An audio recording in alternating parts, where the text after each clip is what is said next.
Sangkala Gering.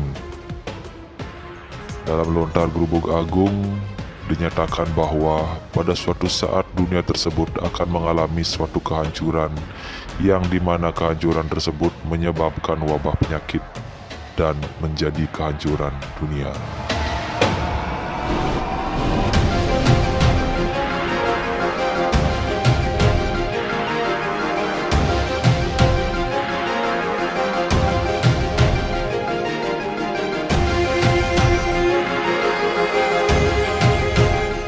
Di dalam lontar tersebut dikatakan bahwa kehancuran dunia itu karena disebabkan oleh kala gering.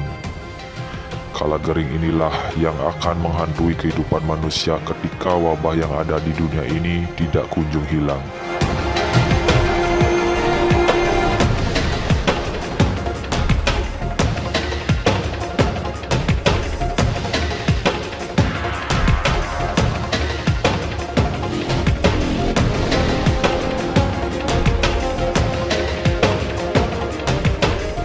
Sangkala Gering merupakan buta kala yang datang ke bumi untuk membuat onar di muka bumi dengan cara menyebarkan wabah kepada kehidupan di dunia.